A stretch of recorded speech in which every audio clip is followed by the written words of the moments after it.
Shares of Canadian Solar Inc. are trading at $15.72 and they are up around 8% today.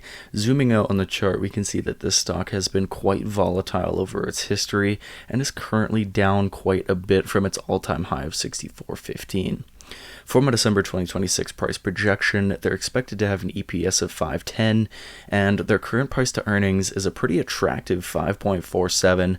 Not many PEs that low these days, but the historical average PE for CSIQ is closer to 7, so I'm going to use a price to sales of 6.2, and if we multiply that by their $5.10 EPS, then that gives us a share price of $31.62, which is a 101% upside.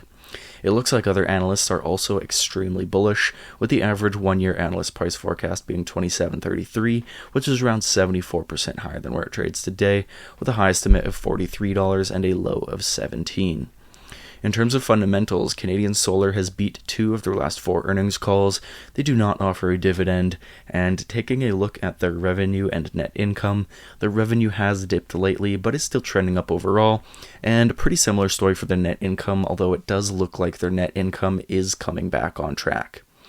CSIQ has a shareholder equity of $3.7 billion and a total debt of $4.1, and that makes their debt to equity 111%, and they have a negative $1.3 million free cash flow.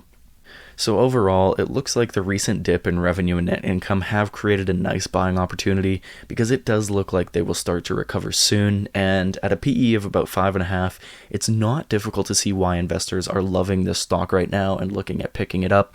But I would caution you on a few things. One, their debt situation is getting pretty bad, especially now that the equity is low and they have more debt than they do equity.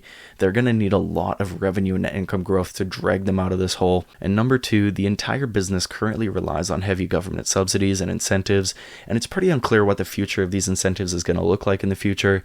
And you know, any change in this could hurt or add to Canadian Solar's bottom line going forward.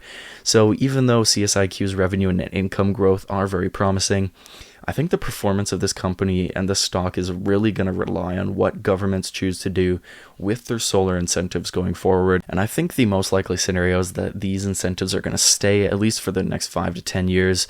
A lot of them are locked into like 2027 and just beyond. So I think that risk is pretty isolated for now. So for those reasons, I'm going to rate CSIQ a buy because I really do think that this stock is going to perform well. However, I do advise some caution with this because it is just so reliant on those incentives, and having an artificially propped up industry does introduce some risk that I think some investors might not have the stomach for at this time, especially when it comes to long-term outlooks and what those incentives are going to be. So anyways, that's all I have for you today on Canadian Solar. Please drop a like, let me know which stocks you'd like me to cover next, and I will see you next video.